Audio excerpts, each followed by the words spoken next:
Hello, everybody, and welcome to Signal by Nova, our weekly session where we filter the noise in the areas of tech, AI, and the future of work. And today is a very special episode because we have our dear Williams, our CTO. Welcome, Williams. How are you? Hello, Ramon. All good here. Welcome, It's and everybody. exciting to Excited to have be you here. here. Do you want to start by doing a brief intro of your role at Nova and actually a little bit of your career at Nova because it's a special one? Yeah, I mean, we can talk about that, but I think the important is in November, I went out on parental leave. And by that time, I used, Cursor and Web either for developing like 8 or 9 hours a day. And I came back a few months back. And since then, I haven't used Cursor once, right? And I think it's important before going into am I a CTO? Am I a developer? Whatever. It's like how the landscape has changed. Nothing changed. I have exact same role that when I left a few months back. So the whole thing underneath is different. And that's actually what I would like to speak today.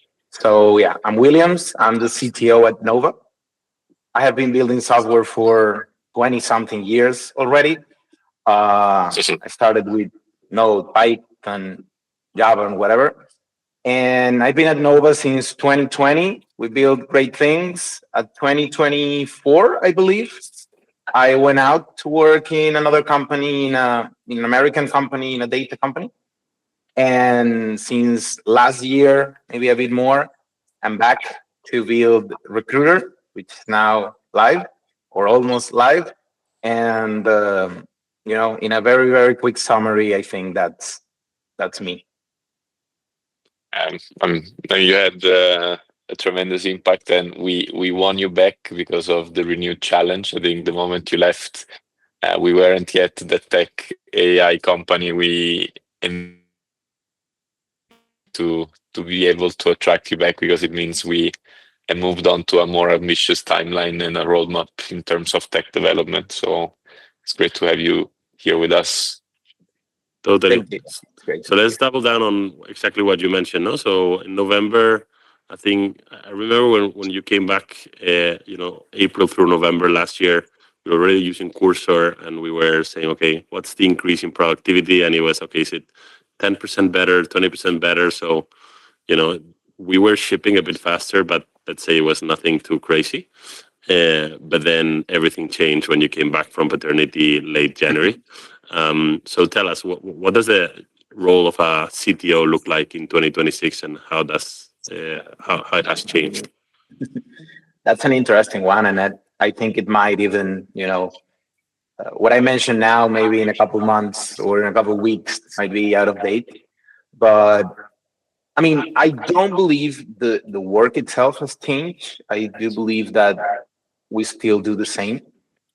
I think we are in charge of technology. We are in charge of the landscape and and knowing all the thing or trying to know all the news and integrating it into our team, and also like don't be carried out by hype. So that's important. That has been important forever, like Cursor or before, or a new framework or whatever. Now it has a very high impact, but it's very important to see what comes through. So I think the role itself hasn't changed, but the tools are, like you said, I mean, it's not 10% better, it's probably 10 times or 20 times better. And now it's a matter of, speed and trying to test everything out there and see how it goes into your workflow and how you also can change the way you have been working. I think our work right now is to challenge a lot of what we have always assumed. I think this Cursor thing is not, it's a very good fact, like when I left, I was like a doctor and I came back being an architect, right? Like the whole thing has changed entirely. The whole way we work has changed, and we do need to challenge that, right? Like say, okay, we have always done this, like why don't we do it differently? We are very strict on certain policies of architecture, quality, this and that. And even though we have maintained a good level of quality, I think there are things that you need to let go a bit, assuming that fixing them and solving them will be cheap and fast in the future. Well, in the future, in the present, actually. So yeah, there are, very structural changes that need to happen, and they have been very interesting in the past few months. Let's go down a level deeper, no? So I think that the major change from what I'm hearing from you and the team is that you used to work, let's say, like checking code, let's say in one screen, and then maybe having an agent on a small screen on the right or on the left supporting you generate that code. So you then review the code, and if it was good, you kind of shipped it, and someone else would review it. That's no longer the workflow, right? Like, try to explain for the audience that is a little bit maybe less technical, like how does a software engineer work today? Because it's not too different actually from the way other people are starting to work that are using Claude and other AI assistants. Like most of your work happens in natural language, right? Like without actually reviewing code. I mean, we do review code, but yeah, I think I have talked this with my team a lot, and what I see is that if we put, let's say, more product work on the right and more like hands-on coding on the left, everyone involved has shifted to the right, right? So, I mean, everyone like a tech lead needs to do more product work now. A coder is not so hands-on in coding, is more like trying to trickle down that product and talking with the agent and seeing how it comes up and designing the solution. And probably that outer left part is being left just for coding agents and so on. But of course, after that, we do review, and sadly, well, I don't know if sadly is the word, but through these, Claude has been trained with the average, right? So if you don't really know what you're doing, you're gonna fall into very usual bad patterns, bad architecture, bad issues that at some point they will compound and will make your life a lot harder. So I do think that first part of architecting, doing the asking it to do the proper things and organizing is still a very interesting task. Reviewing the code, making sure the pitfalls are avoided, that's still there. But again, our job has passed more from hands-on coding to more thinking and reviewing and seeing how things are applied. And yeah, I mean, with Cursor, we went from optimizing the next token or optimizing the next line. Now we optimize the next task, right? So that's the change, right? If you think that a task might be, I don't know, 1,000 lines of code. So before we were optimizing each of that 1,000 lines, now we optimize those 1,000 lines in a single block. So that's where the change comes. Yeah, we reached the moment where the biggest bottleneck was the ability of the team to review code, as you say, Williams. I mean, we had to introduce a new tool called Rabbit for us to remove that bottleneck. So I think that shift was clear. But I think one for the audience that is less technical, I think one of your more important role was to maybe educate us on the difference in between shipping fast software pieces and integrating them into a tech company, because there was a moment of, let's call it, illusion where many team members with cloud codes, were able to deliver a future, a platform, thinking that was the coding effort. And I think you have been spending a lot of time in educating on the difference in between producing a working product and integrating that into an ecosystem. So maybe we can share a bit of thoughts and reflection for the less technical audience that now through Lovable or through codes feel that they're building software. It's true that it's working, but then the reality is that it's not as fast when you want to plug it into an infrastructural company. So maybe a few of your reflections on that and how it's been your role on being the devil's advocate. Yeah. I think that's a very interesting challenge that we currently have. And I really don't think I have the answers right now. But yeah, it's like you said, it's very interesting because in one hand, um, companies are moving fast, right? So if someone is developing something and vibe coding something, putting it out there in the hands of real customers, getting real feedback, and building a product as soon as possible, that is a huge competitive advantage, right? That puts you on a very important edge. And if you're building something slow, carefully, beautifully, when the time comes, maybe all your competitors have battle tested a product, right? And you are left with what you knew 6 months, 3 months ago, or whatever, right? So in this era, it's like things move extremely fast. But then again, if you build very fast, you got to a lot of customers, but your app is a disaster and it crashes, it fails, or whatever, then people are gonna jump wagon, and they're gonna leave you because, again, in this economy, maybe 10 years ago we had one social network, we had one tool for documents, we had one tool for, so it was very difficult for people to jump.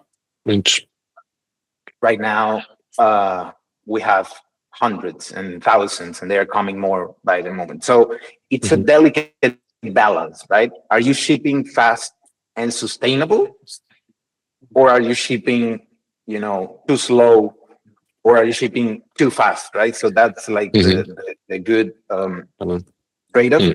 And what you say, right? We want to, and this is what we encourage people to do at Nova, right? Like, build your own tools, don't depend on tech, maybe, vibe code your internal tools, or maybe propose a new feature and see how we integrate it into our product.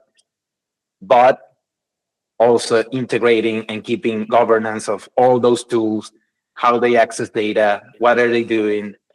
It's a complex, task. And I think we're iterating, we're doing what we're trying to build in the tech team is an infrastructure where people can build their own things, test them fast, but don't compromise what's behind, right? So we have tried plugins, we have tried, going through API, throttle APIs, and secure ways to connect to what we have so that, it doesn't affect what we have.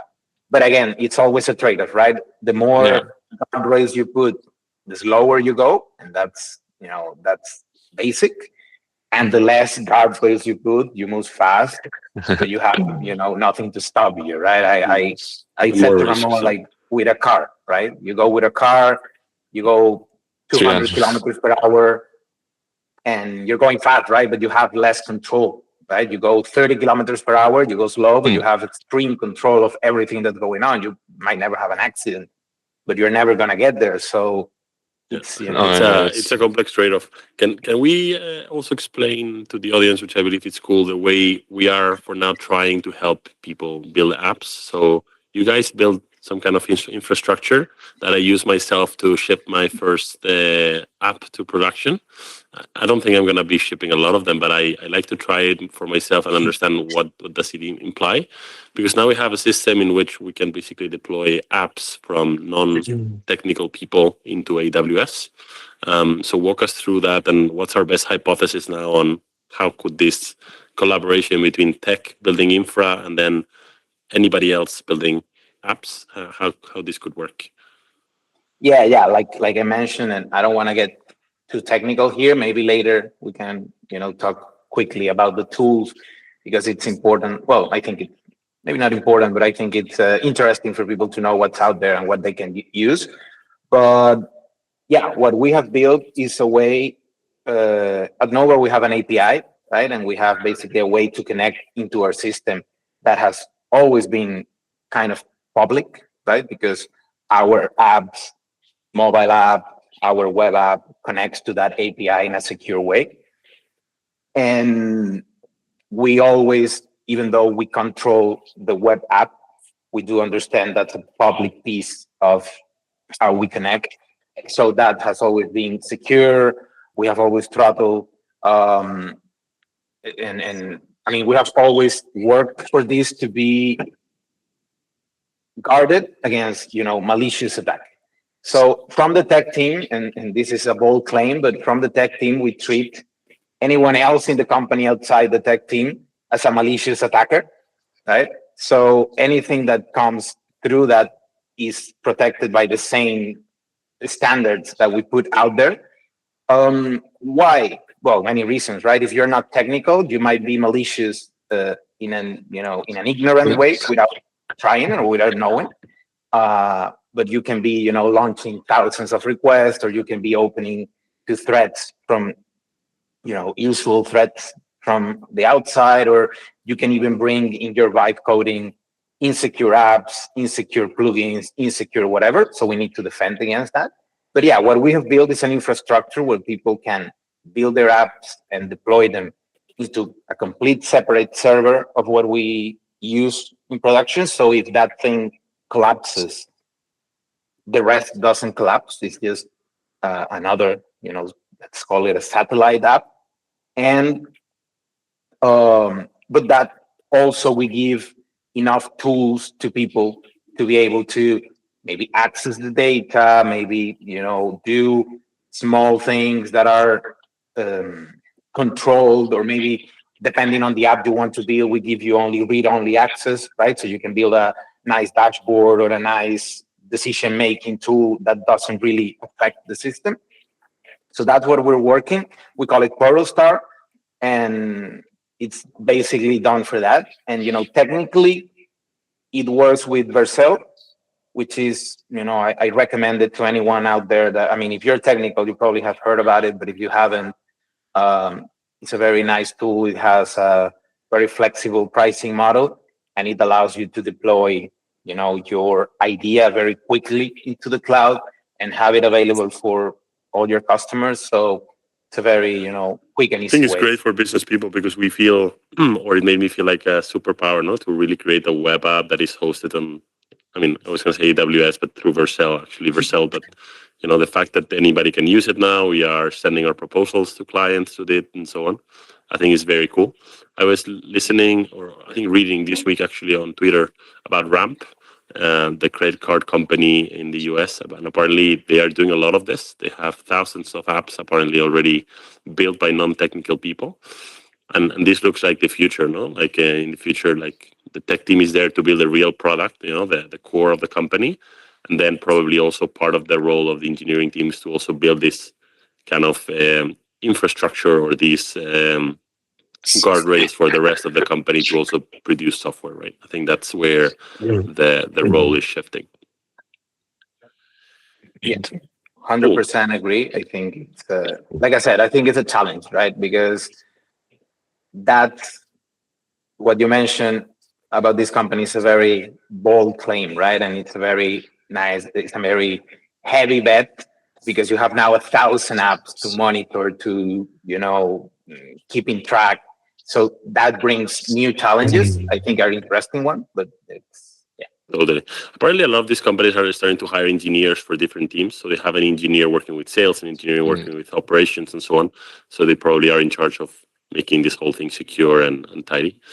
Moving a little bit more into a comment Andrea mentioned about this code review thing that I believe is interesting. So a lot of the discussion internally at Nova the last few weeks has been, where are the bottlenecks, right?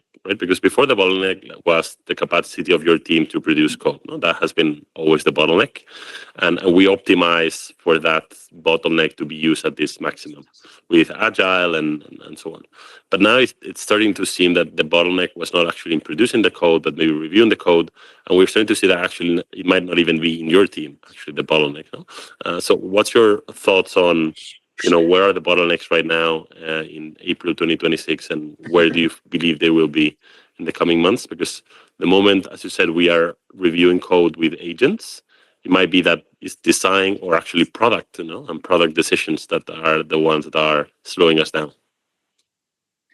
Yeah, I think this brings an interesting conversation. And again, AI has, exploded things in the air, but through this, it's always been there, right? I mean, I've been here, doing software for lots of years, and this has happened, right? Like maybe a team implemented a way of working, maybe with agile or whatever, and they are working fast, or maybe, I don't know, like 10 years ago, it was very in everyone's mind, like digital transformation, right? It was a buzzword and it was always Mhm. there. But the thing is that everything has to transform, right? People started thinking that digital transformation was building a website, but keep working the same way you always work, right? Or building a system, but you want to contact everyone and have pieces of paper laying around. So the thing is that this is a transformation, and it's a transformation of the whole organization. It might start with tech and tech related um, departments, but it's basically a whole thing. Right? So this happened, and it was very interesting when we saw it, because we had a process where we code, then we review that code manually, and then, well, in parallel, we do quality assurance of the code. So we review that the feature was doing what it was doing by two people in the team, this and that. When we changed and we started shipping code, I don't know how many times faster, but a great deal faster. We saw that we couldn't keep doing what we were doing in the same way, right? We couldn't keep reviewing code manually, because now code was being produced super fast. We couldn't do all the extensive QA manually, because again, code was being shipped way too fast. And that will effectively render our work as reviewers, right? So we will just be reading code through the entire day, and we didn't want to do that. That made no sense. So that's what I'm saying, that it requires a transformation. And again, once we are out of tech, we usually did a product review and we did a marketing launch, and like shipping a feature, like after tech shipped the feature, was again a lengthy process of, and we need to review that, right? We need to review the whole company. For putting a feature into tech, there was like a whole process. We need to change that process, right? It doesn't make sense that if we are shipping, let me be bold here and say 10 times faster, we need the input to be 10 times faster. We need the validation with customers to be 10 times faster. We need people, coming into. So I think the message I'm trying to send here is that it's a whole transformation, right? Unless you want your team to be idle for hours, it's a whole transformation, and the whole company needs to adapt. But I think this brings us to an interesting point that maybe has to do with some current news and layoffs and so on. But I think, and again, I'm being bold here, but I think companies doing layoffs in engineering are not really understanding the AI transformation. And I think they're gonna come back to hire people, probably, paying more money and then losing money in the way. But I don't know. What's your take here as CEOs, or how do you see Yeah, that? no, I think it's super important point, Williams, and even the way you're working in terms of organizing the work. Now we were planning roadmaps and sprints in a quarterly fashion. Now we tried monthly. It seems that even monthly it's way too long. So maybe later we can touch upon the change. I agree with you what you say, and the data is behind your statement, because if you look at the product managers and the software engineers trend in terms of hiring, it's actually growing and growing. So there is a big chunk of companies who understood very well what you're saying. However, there are companies that might completely shift their business model because they feel they cannot be competitive in the space of software. No, we see companies who are now being traded at a discount on their share price. The Oracle news has been a big one, where a big chunk of workers, like 30,000 people, have been laid off last week. Half of that was in India, but that signal a shift towards AI infrastructure for the company, not the fact that they believe they can build the same software without the same level of engineers. So I totally stand behind what you said. And I mean, if you look at our appetite for hiring more top engineers and data engineers would be very high. I mean, if we had unlimited resources, we would must be doubling our size of tech and data, because the more effective we become, the more the opportunity to serve a bigger market with bigger and better product, it's actually expanding. So I agree on your perspective. I don't know, Ramon, I think you're on the same page. No, totally. I think what has changed is actually product roadmaps. They haven't got shorter or narrower. They have actually gone much bigger. Because now there are many more use cases for software that make sense.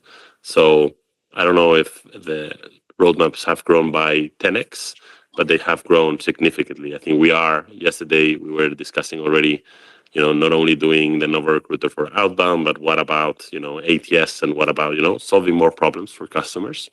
And I think that's happening across the board. No? So, I think the short-term software engineers are not going to be out of a job. Actually, they're quite the opposite. I think we are looking, and we're seeing companies hire more. Let's see what happens now in 5 to 10 years. That's a bit more complex to predict. We have discussed quite a lot of that in previous signals. But going to the news maybe, so we have a bit of time to discuss what has been happening out there in the world for the past 7-10 days. Yeah. It's actually funny because it was this piece of news about Cursor.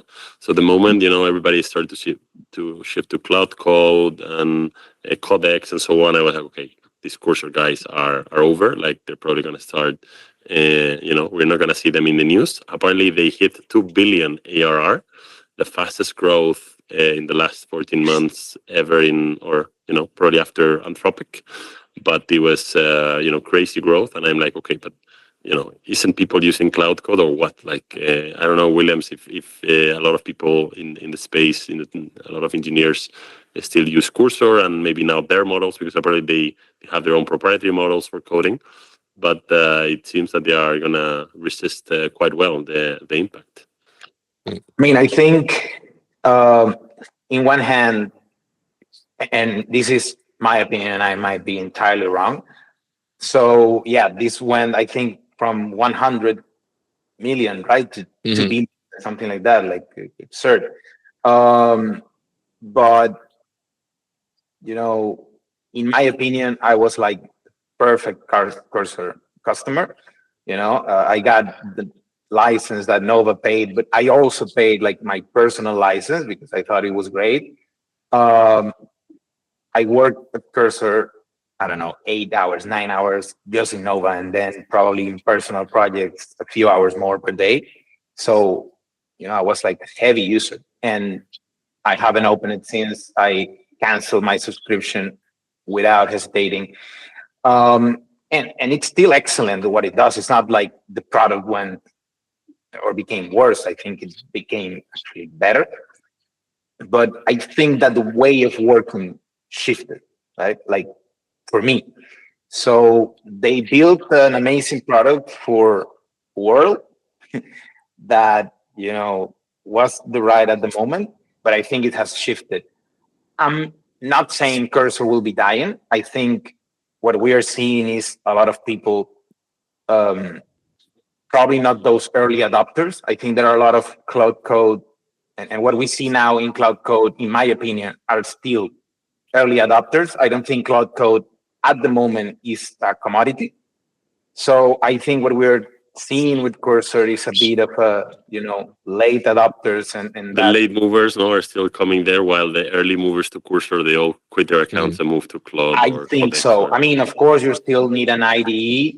Of course, you still need something to look at code, and that might be Cursor, but probably I wouldn't pay for it, right? I would maybe download it and use it in their free account because I have my models and my, They separated from VS Code, right? Kind of a week ago. I think this was it's separated. very relevant. They did their own relevant move. Like, they were built for the Microsoft IDE, so kind of the software that software engineers would utilize to write the lines of code. And apparently now they are becoming a bit more independent. So let's see where that takes them. But it's interesting. I mean, they have moved, and they are making. I think they are making the right moves, right? I don't know if they will be able to compete with an OpenAI or an Anthropic, but they are making the right moves into going more into an agentic coding. I mean, their layout doesn't look anything like it looked a few months ago. They are prioritizing that, and probably, I don't know, if I were to bet, I think they would like to sit on top of those models and maybe Exactly. become more of a coordinating tool, Mhm. something that helps you, manage all your work and all your agents in a single place, Mhm. and which It's a actually looks. but it's a tough situation to sit in, Mhm. right? Because Claude is becoming very, very aggressive into building products for users, like not just sitting on their models, but being the interface for you to those models. They just released the manage agents, for instance, so you could kind of run things without having your laptop open and do more complex tasks. So it's a hard. I think they're in a tough situation. I think that their move towards having their own models, that's probably right. To specialize also, because the moment you don't own the infrastructure and you don't own the model, you are playing in a very thin area where it's going to be very tough for them to have an advantage. And Mhm. again, I mean, they're Claude they're trying, and and they hadn't news, right, that they were using a model and they put a layer on top and so on.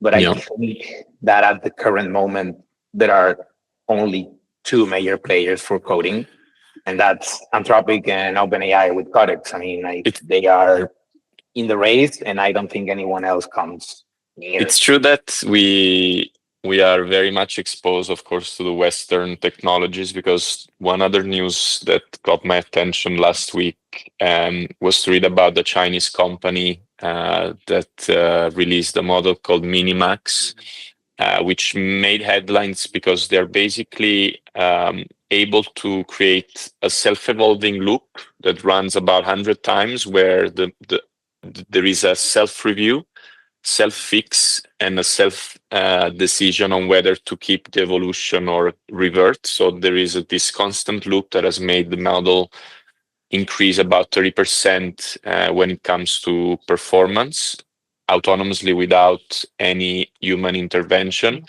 And when compared to Claude, they perform about 90% compared to Claude, but they cost 7% compared to Claude. So I think there is this Chinese world out there that we're not falling for such from closer. I don't know if it's for trust or it's for distance, but it might be that a few models from Asia emerge. Let's see. But yeah, this was a and I strong, think that's very relevant because Opus 4.6 is great, but it's very expensive. Like very when we as expensive. a company, for instance, assess a model to put in production, cost is part of the things that we put into the mix. So if you give me a model that is 90% of Opus 4.6, but is also 7% the cost, I think that was the ratio, Seven something like percent, yeah, 7%. exactly.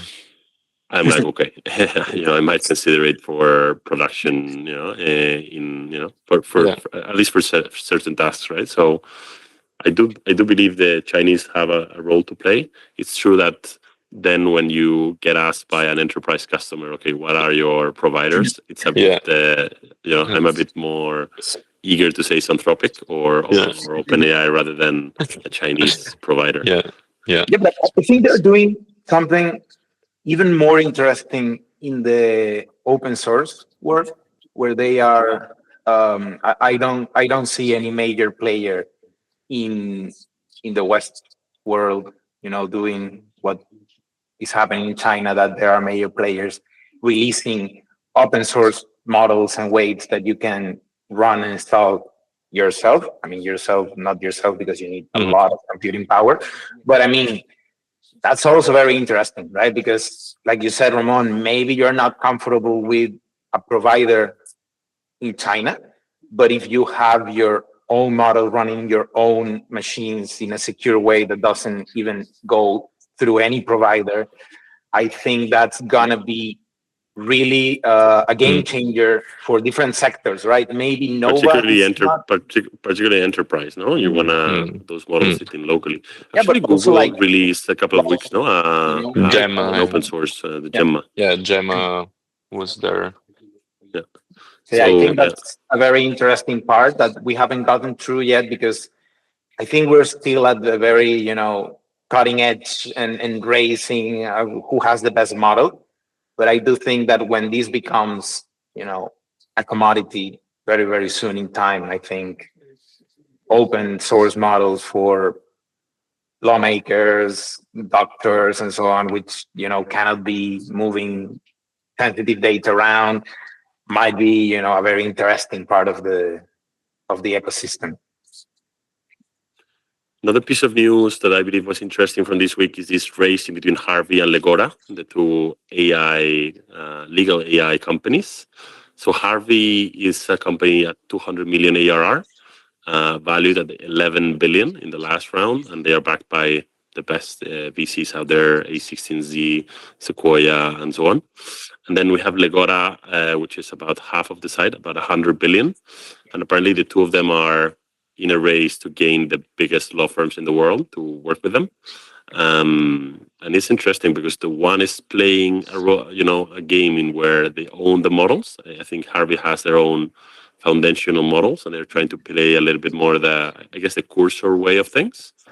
Whereas Harvey is saying, okay, I'm just using Anthropic models, and I just built the whole infrastructure or agent coordination on top, but the model are Opus and so on. And it's interesting.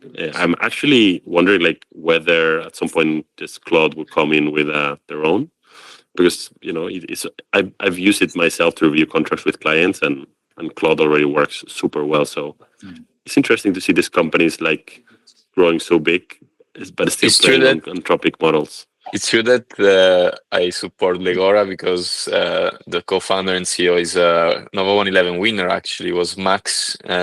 He won the Nova 111, so let's say he plays in the Nova family, and it's a Swedish-based company. It would be awesome to see maybe a European champion taking on the race. But it's true that if I would bet only rationally, relying on a model that has so much incentive to keep on improving and so much resources, it might be on the long term a winning strategy. I don't know the unit economics of both because they might be less or more expensive, but let's see. It's a good Yeah, race. they're certainly getting some defensibility by actually signing with this. Imagine how complex it might be to sign with this law firm. Like, imagine the legal procedures to become a provider to a big law firm. It's probably a good defensibility in itself. But it's interesting because I'm sure Anthropic will try at some point to get into that race as well. No, for sure. More pieces of news. I think what as we say, as this race goes on, there's the people that always win and make the money are those on the infrastructure layer, no, because the compute is just getting crazy. There was this piece of news by McKinsey that is projecting the semiconductor market to go to 1.6 trillion. 1.6 trillion is about 2% of the global GDP. Only in semiconductor industry, and apparently more and more as AI is becoming widespread use. Like, apparently before the cost was mainly on the training, but now people are using it so heavily that the inference, that is the cost, I believe, Williams, correct me if I'm wrong, that the cost to utilize to actually run models in production to serve customers is projected to be already 40% of the data center demand by 2030, which is basically saying that all of us, or a lot of us, will be using agents widely to support us with work. And as always, NVIDIA and the cloud infrastructure players are the ones that will be printing money out of all of this. Yeah, but this brings like an interesting take, in my opinion. Not only the semiconductor market that we all know it's a very tricky thing at the moment. There are very, very few players. Not to be oversimplistic, but there might be only one, doing semiconductors at scale. But I think that if the words, bottleneck, since we were talking about bottlenecks a while back, like if that is going to be the bottleneck, like infrastructure for inference, I think it puts Europe, especially, in a very complicated place, because in this side of the world, there is not a single hyperscaler that can compete with AWS or Microsoft or Google. So basically, we're renting the brain of the economy into US based companies, which I believe is going to put EU startups and EU infrastructure in general in a very big disadvantage. Totally, and that has a lot of political implications, because the moment our economy is so dependent on them, if they invade Iran, there's nothing we can do to say, hey, no, I'm not going to support you. I don't want to be your friends any longer. I think that's a position that is very hard to stand by from a political perspective in Europe, which undermines our own independence as a, let's say, I was going to say not a country, but as a cluster of countries, right? Region, as a region. So I think that's an issue.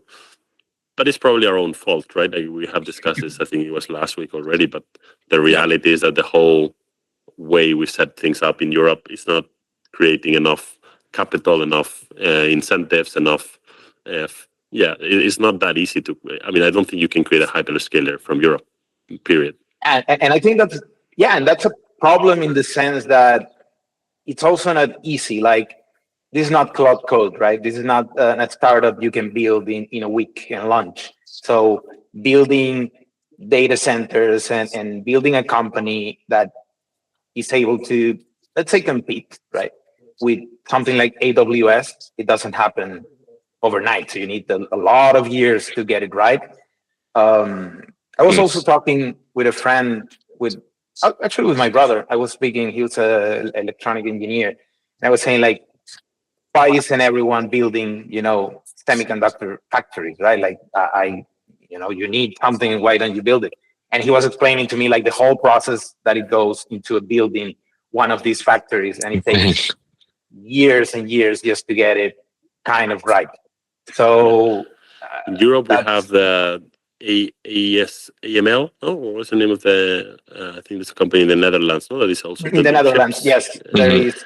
But That's compared to Taiwan, it's like, But we do have. That's the only one in Europe. There's actually a Nova member called Javier Elicalde, that is the co-founder and CEO of also a semiconductor company, but I think it's the only one in Spain, or among the very few ones, right? And it's very tough for them. Like, they are trying to build machines that print chips, and it's a very, very tough market. They're requiring, I think it's already 15 years of work. Yes. And they have raised something like 100 million plus. It's called Whooptix, the company. And they still don't have a product. They still don't have revenue. And the problem is that, it's very hard in Europe to keep on raising rounds and getting the support from investors. You have to think very, very long term. And unfortunately, in Europe, we play on these 4-year terms of elections, and it's very tough to make very long-term decisions. Okay, let's maybe bring a couple more pieces of news. Andrea, what has caught your attention that the audience should I think reflecting on, I think the Oracle layoff, we touched upon very briefly, but it was very shocking news, not only because it sounded the alarm on what could be next, but also because the way it happened was, I would say very, not evil, but it was very surprising, because most of the people affected were not in the, let's say, lower performance segment or low skilled. It was actually even top performers close to retirement with stock option plans about to vest. And it all happened over a massive email that in the morning went out. And if you look at the backlash, you've seen family members being shocked, VPs that has been at the company for 20 years being completely surprised. And of course, the Oracle story, I don't think should sound the alarm, because it's very specific. as Oracle has increased tremendously their debt level, they've been building a lot of the data centers. They've entered into OpenAI contracts to build huge infrastructure, and their cash flow has been suffering ever since. With the high debt exposure, it was very, very tough. So they basically decided to get 10 billion approximately out of this layoff to plug it into an AI infrastructure play. But I think what made me sad about it is that the loyalty that these individuals have played throughout many years was not taken into consideration. I think it opens a bit the light on the new era of work, where I think the attachment to the companies and the long term is really vanishing. And when we reflect on the Gen Z and how these son of laid off people integrate work mindset in their day to day, I think is normally that we will see approach to work that will be completely different. So much more transactional, right? Yeah. Like There you are utilize a few- company while it serves you, because if you don't serve them, they utilize you, right? Where you're Exactly. useful. But yeah, Oracle, it's one of those big example of companies who dedicated more than 150 billion to AI infrastructure and really decided to take on to that instead of doubling down maybe on more software and more ideas. I think most of the divisions affected were either in the cloud space, app, things that they expect will be suffering from the agentic era. It's a pity, but yeah, there was a shocking news for the tech world about Totally. last week. Totally. And just to close on a little bit of a more optimistic, or not optimistic, but a different different type of news, a different angle. I wanted to bring the news of an analysis of a web called SaaSter that you probably know, by Jason Lemkin. That was very interesting, analyzing how the prices of software stocks have been declining. And actually, right now, they have declined so much that the average of the Standard & Poor's on price-earning ratio is actually higher than the average of the SaaS companies, which is, something that is, shocking. In the period, just as a reference, in the period from May 20 to May 22, on average, the price-earning ratios of software companies was 84 times. Now they are trading at 22. So that's a fourth. Correct. And the reason for that is, the reason why companies were trading, let's say, way higher than the average of the Standard & Poor's is because software companies have a higher gross margin, averaging like 70% or more, versus maybe 45% of the Standard & Poor's. They were growing faster, so they were much better businesses, right? But since the AI era came and this whole challenge on seat-based pricing appeared, the whole trust of the market on software declined, as you know. But apparently also another underlying reason might be that a lot of the spend that was happening on software is just migrating towards OpenAI and Anthropic. And the analysis suggested that maybe up to 70% of the decline of the stock because of the decline of usage was due to budgets that were reversed, which I think puts the whole software in a very challenging situation. If you're a big software company and you have a expensive seat-based pricing, I think you are in trouble. But then again, I guess for startups like us, that puts us in a very comfortable spot, right? Because we are launching now the Nova Recruiter on a usage-based model, challenging existing bigger software players. So yeah, it's an interesting world. Let's see where this ends up. Yeah, I think the big challenge for these companies is that you could, in Europe, it's much easier, take the entire data history with that provider and use it into a new infrastructure that can be your next, imagine somebody wants to switch from LinkedIn to Nova. There are some regulation now make it much easier. And I think the lock-in effect before was a strong, compelling factor. I cannot take the sales for data and make any sense of it without investing much time, money, and the chaos that it will bring. Versus now, where the switching costs have lowered and the ownership of your data can be transferred elsewhere and make sense of it. So I think also the barrier to switch will be seeing a dramatic reduction. And I guess that's exactly the point, no? Where like, is it your software like has it data that is is worth it, Exactly. and can you defend it, and do you have other layers of defensibility? Because otherwise, the extra price versus the average company that software was priced on probably wasn't right, no? William, you were saying? Yeah, I can bring a bit of a contrarian view here. I mean, of course, that in the general terms, I agree, but I also think there's like a, you know, unconstrained hype around roll your own and build your own that is gonna fade out. I don't know if quickly, but it's gonna have like very high repercussions because I'm not gonna hire this SaaS. I'm gonna build it myself, which actually brings you to paying for the infrastructure yourself, paying for maintenance yourself, going through the errors that a SaaS company might go with thousands of clients. You have to go through those errors one by one, and you have to pay them yourself with your own money, right? I think AWS, for example, I mean, if we go outside, big data center and so on, which they are a very big player, but let's say that AWS for startups, everything they provide, you probably can build it yourself, right? You can probably set up your own server. You can probably set up your own database. And probably bottom line is going to be even cheaper. But they know how to do it. And you outsource it to AWS because it's comfortable and because it's not your business, right? We always talk about this, like, is it our business to make the best login, or should we outsource the login to the people that knows how to do logins, right? Or do we build our own custom tables, or do we use a plugin of a table that is already done and battle tested because that's not our core product? So I think what we're seeing now is people not understanding all the layers that go into building their own things, right?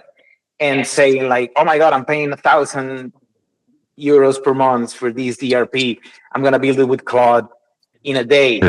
And you're going to have a very big problem there. I mean, I know that these are very nice cases, and I have been, I have built apps that I have paid for them in the past. But I do think that this is going to go and come back a bit. It's a bit of a rebound that is going to happen. Totally, and I think there are cases out there that are ridiculously cheap. Like you see software companies that are trading at 3-4 times revenues, but they have $1 billion of cash in the bank, and loyal customers and so on. So I think you have to go on a case by case. I think there's kind of two outcomes of this situation.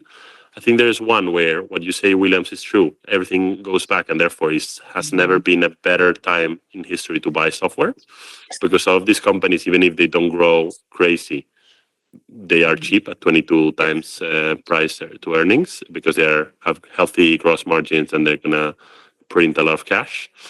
However, there's another scenario where, we are wrong, and actually you could at some point, the models get so crazy that you build your own stuff and it's just cheaper and better, or you don't build your own stuff, but you get a lot of price pressure on them, and therefore they suddenly don't grow. And then maybe this 22x is actually pricey, right? So probably, either way, it's gonna. I think the article went something like that. Like either way, it's probably not gonna stay in the 22x. It's either too high or too low. So we'll see where it goes. Cool. Awesome. Let's close it up with maybe some reflections. Williams, anything you bring with you out of this 1 hour of discussion at CTO? Any reflection you want to share with the audience as a wrap up? Takeaway. Yeah, I think I'm gonna close with the same that I opened with. Like, 5 months ago, my work was inside a text editor. Now my work is a conversation, right? And it fits into a conversation. And probably in a year, I'm very confident that it's gonna be into something that doesn't even exist anymore, right? So my take and my conclusion for everything we have spoken is that there are people out there waiting for this to be stable, or waiting for this to be, a commodity, like we said. And I think they're going to be extremely late to a party that's over, right? So I think it's not a trend at the moment. It's not hype. There is a lot of hype around it. There's a lot of smoke around it, but there's an underlying change of how we build things, especially in the startup world. And it's a matter of fact of seeing if you're going to be living it from the inside or the outside. So I think that's I take there. It's a good takeaway. I think mine is reflecting on how the CTO role has changed. I think we discussed very nicely how now a CTO and tech team has to think also for the rest of the organization and how they can be an enabler of efficiency without compromising safety and governance, because there is a thin line in between having every employees running around like crazy building apps and then don't harvest that productivity, that infrastructural knowledge. So being a CTO today, I think William shared very well how the shift from I'm building tech to I'm building an infrastructure that allows my company to be competitive out there. I think it's a great reflection and a good evolution of the role. Totally. In my case, I will say exactly the same, how the CTO role is evolving. And then also what Williams mentioned, that shouldn't stop at the CTO engineering team, but this is a major change for the whole organization. So don't wait until your role is automated by AI. Be on top of the news, on top of the trends, change the way you work, and be proactive about it. Because if you are too late, you'll be too late, and then you'll find yourselves among the ones that are fired at these companies, like we saw today with Oracle. Thank you all for watching Signal and keeping up with the trends with us. And see you next week. See you next week. Have a good one. Bye-bye. Bye. Bye.